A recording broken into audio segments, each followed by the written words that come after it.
This episode is brought to you by Shopify. Do you have a point of sale system you can trust, or is it a real POS? You need Shopify for retail. From accepting payments to managing inventory, Shopify POS has everything you need to sell in person. Go to shopify.com/system, all lowercase, to take your retail business to the next level today. That's shopify.com/system. Today on CityCast Madison. Come with me and you'll be in a world of pure imagination. Those are lyrics I'd sing to you if I were inviting you to the Madison Children's Museum. The wondrous place, located in the heart of downtown Madison, is chock full of magic, life, and learning for kids and adults. But what happens there isn't just magic. It's the product of a lot of hard work and curation. Deborah Gilpin has served as the Children's Museum Director for more than a decade, and early this summer, she's retiring. We sat down with Deb to learn about her time stewarding the museum and what's next for this Madison institution. It's Monday, May 13th. I'm Bianca Martin, and here's what Madison's talking about.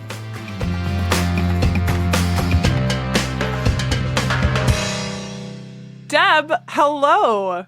Hello, Bianca. Thanks so much for having me today. Of course. My goodness, it's a moment. You have led the Children's Museum for 11 years, and you have a total of 36 years in children's and science museums. It's incredible. And you are going to pass the torch this summer. How do you feel? Oh, well, it's such an interesting moment. I'm just at this point enjoying I'm on the Black Diamond Hill sliding down and having a fun, fast ride and looking forward to what's going to happen for this museum in the future and for myself as well. And why now? Why step down now? Well, I'm ready to go play some more. I need more time to play in the world. And I do plenty of it now because I certainly live what my values are with children's museums. But it's time for that. And I'm healthy and want to get out and do that. So I enjoy going all over the world. And I, hike and kayak and do all those things. So I have a great privilege to be able to do that. Amazing. For those who haven't been to the museum, it is a really special place. It's a pillar institution in Madison in so many ways. How would you describe what's special about our Children's Museum? Well, it's so interesting because definitely people see it as we're in the top 10 in so many different categories of children's museums. But top 10 in the country? Sure. Yeah. Ooh, I mean, I'm not shocked, but I just didn't know that. Yeah. And I think what I see is that we have created ways that no matter who you are as a child or an adult, there's something you find here that speaks to you, that resonates with you. And it's partly, I use the word quirkiness all the time. We're sort of on the edge of weirdness. But don't we all as individuals have weirdnesses? So we create That's the good stuff. Yeah, right. We create permission for that. And I've always worked really hard to let every staff bring their gift to the museum. And by having that show in the place, some kid that may be just the thing they connect with, and they realize I'm okay as a person and I can learn more about this, or it intrigues me. Curiosity to me is the number one thing. It's what keeps me joyful. I think it's what makes life, we know the data, curiosity makes life last longer and happier and healthier. So we are just all set on instilling that in every possible way for all different kinds of people.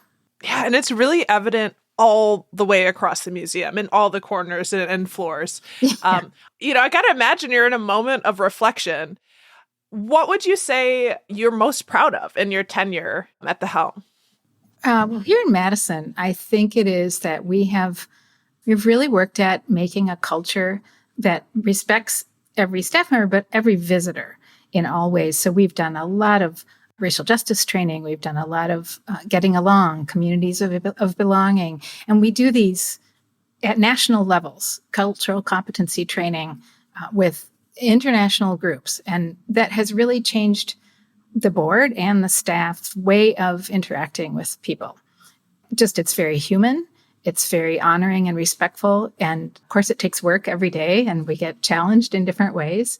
And we work on it together. And some of that comes from really challenging situations that I've been through here and at other museums.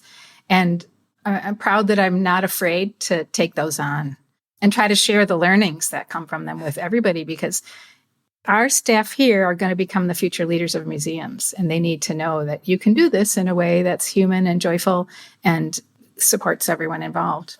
It's coming out in what you're sharing that we really have a premier children's museum. You're saying that, the folks that they're in a training course for leading the next museums. Can you talk about that? I'm so sorry for my ignorance, because it makes 100% sense to me, but you're saying that we're a leader in the nation. We are. And what's cool for me is that I didn't build this museum. The two vice presidents here, Brenda Baker and Kia Carlin, have been here over 30 years, each of them. And when I came in 11 years ago, my number one question was, so are they still fresh? Are they going to be like down in the stacks doing boring things? And they are not. They are so fresh and excited and bring their game every day. And they're the visionaries of this space. And I feel what my job has been is to take the barriers out, to let it continue to grow and grow up. This museum's now 43 years old, so it's quite an institution. And when I started in children's museums, there were about 100 in the United States, and now there are 400. And I feel like in those early years, every one of them called me at my museum, which was also my first one, to say, how do I get one of these in my town? And that's what we helped them do. Yeah. I worked for a minute as a gallery attendant in an art museum in Madison. And, in those spaces, there's this fear like, oh, people might not feel comfortable there. And it's like, it's very hard to feel that you're not comfortable and welcome in the Children's Museum. And for those who, maybe have driven past it, you have these huge metal birds that are peering out from your rooftop. Dr. Evermore, RIP, one creative great from our area. But you also upstairs you have like chickens and plants. Like it's an alive place.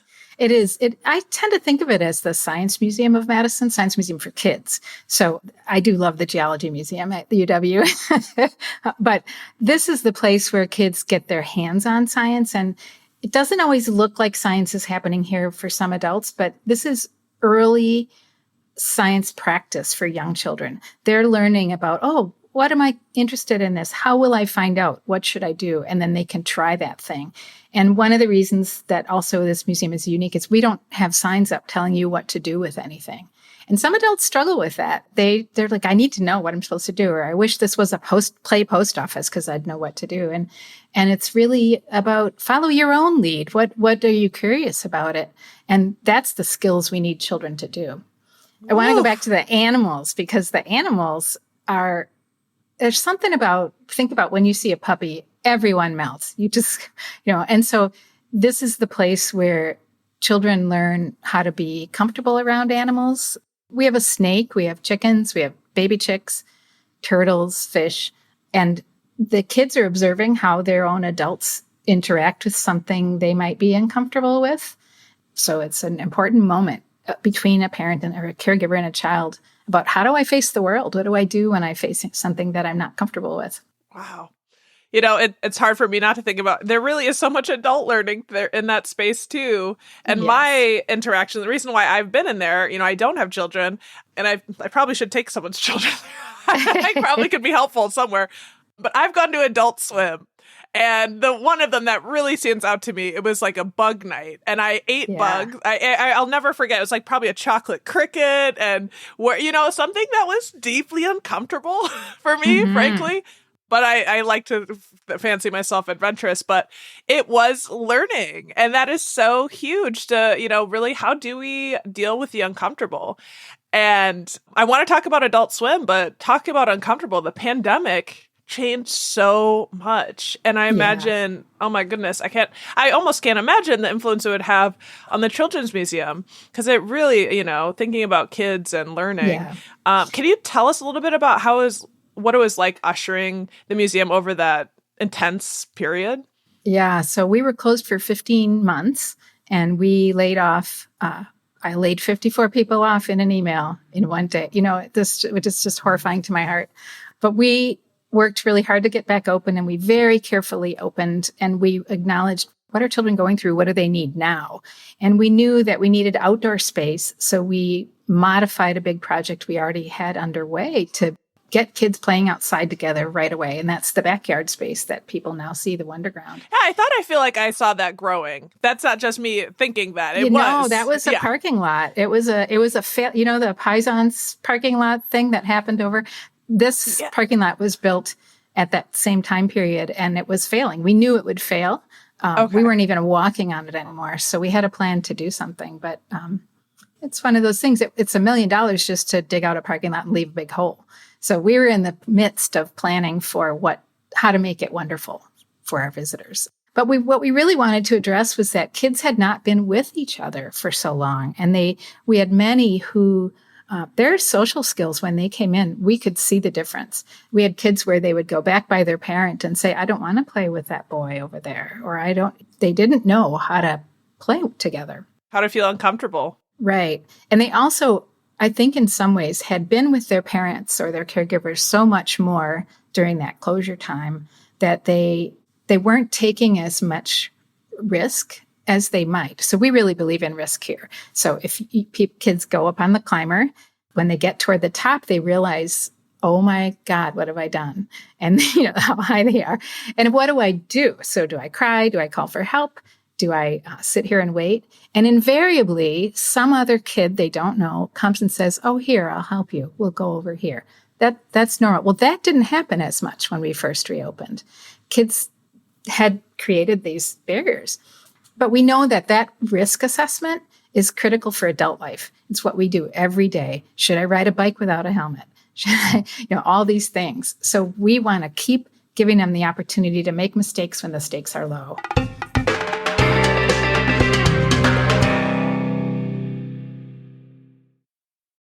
This episode is brought to you by Shopify. Do you have a point of sale system you can trust, or is it a real POS? You need Shopify for retail. From accepting payments to managing inventory, Shopify POS has everything you need to sell in person. Go to shopify.com/system, all lowercase, to take your retail business to the next level today. That's shopify.com/system. Would you say, there are lasting impacts on programming and operations? Like, that had to be huge to have to lay off 54 people. Yeah. Well, one of the lasting impacts is we decided to be very flexible, super resilient. And so we've piloted so many new things, and we know and we assess how it went. And we've gotten really good at doing this, better than we ever were, to say, okay, keep it going, change this. Let's not do that anymore. So something like Live from the Wonderground now, 5 First Fridays in the summer season, we bring in a band. It's outside. We have bars and food, and families get in, is pay what you can at the gate. We never did anything like that before. And it's just wonderful. And, we tried it last year, and this year said, should we do it again? Okay, yeah, we should. And then we're open on Thursday nights now, free in the evening. And that's been phenomenal. A way to have people experience the museum. And we didn't know how many people would come, but it's going great, and we'll keep doing it. Those live events outside, it makes me think, I thought about, I'm like, man, I really want to go to that. I think was it the Chinese New Year, and there were tiger dancing? Yeah. Last night was the Asian Pacific Islander Heritage Night. Back to those adult swims, though. So we used to do 8 a year of those, and we're back to about that many, each with a unique theme.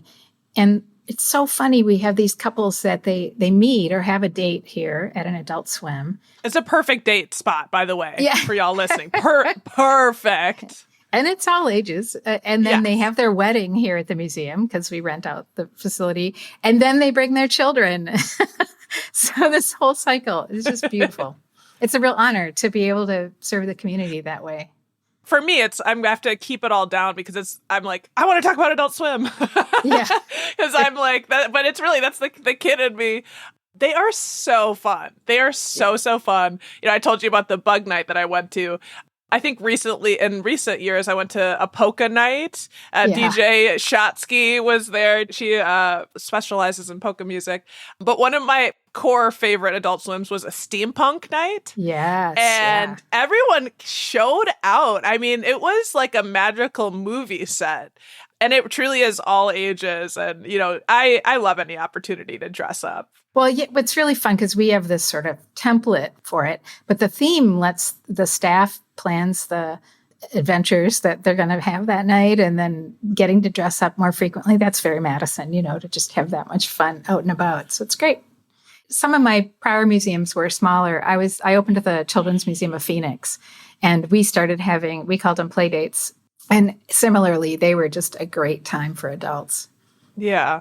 Honestly, I think it's fair to say that play gets relegated to it's for children, and it's just absolutely not. And there's a lot of books and research that shows like adults need to play too.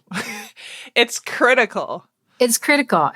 We really harp on the play for children is where they're doing all their learning. It's wiring up their brains, and the textures they're dealing with are building their bodies and their muscles and all those pieces of it. But it's just as true for adults. Yes.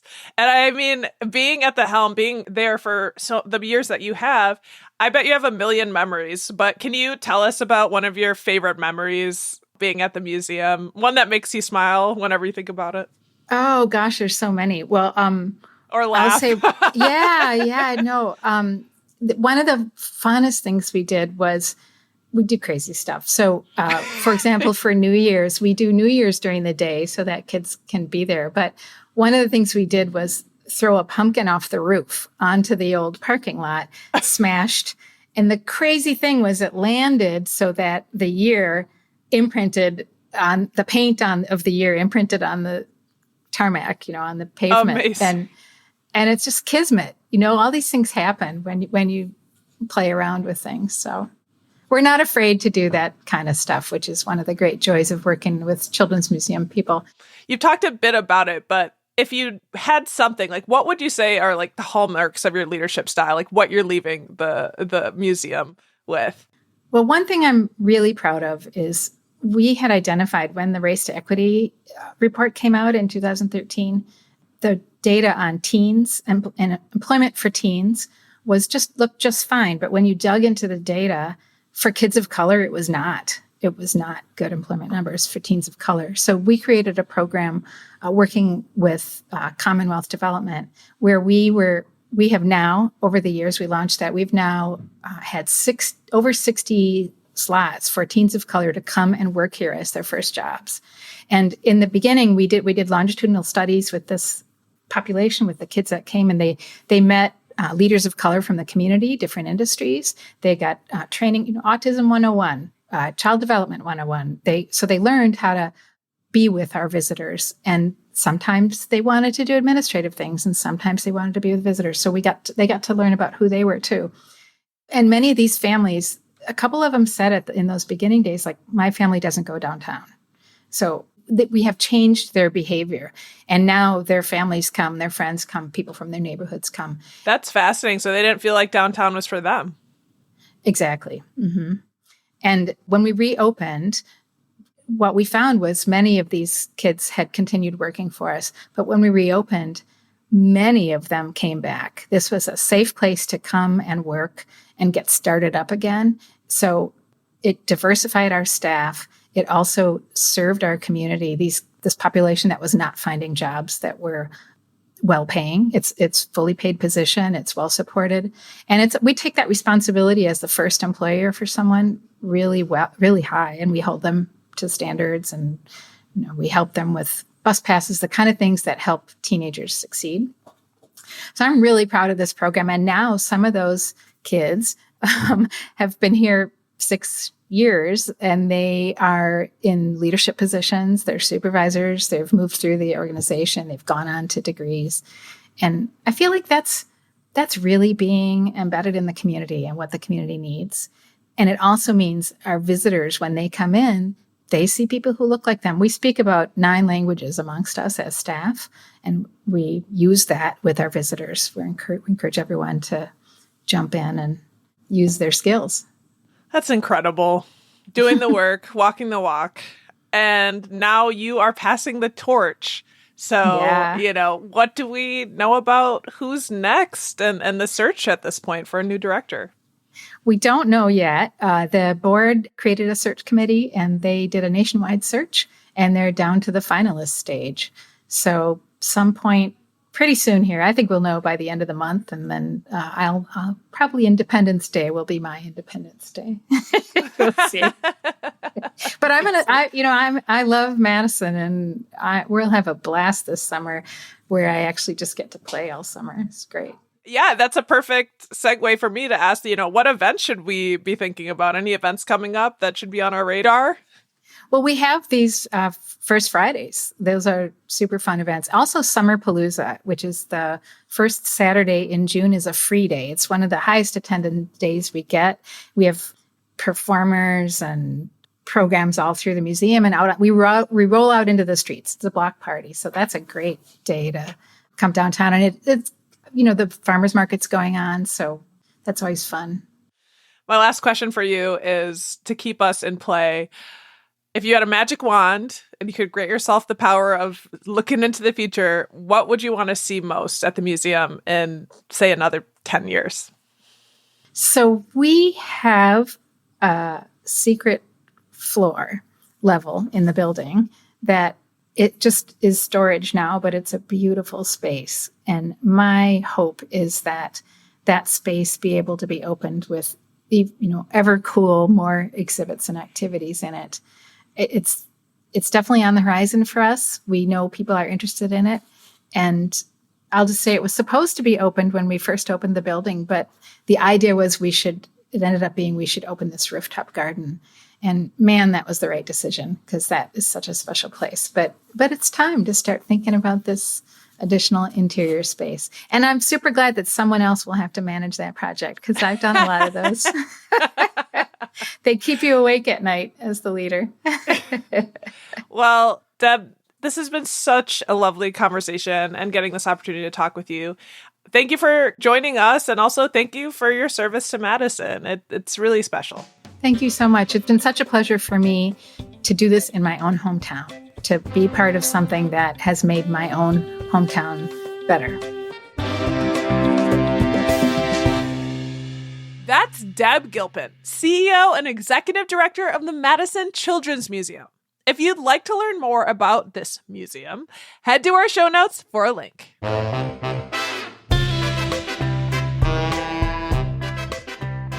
That's all for today here on CityCast Madison. I'm Bianca Martin. If you enjoyed the show, why not share this episode with the biggest kid at heart you know? We'll be back tomorrow morning with more stories from around the city. Take good care.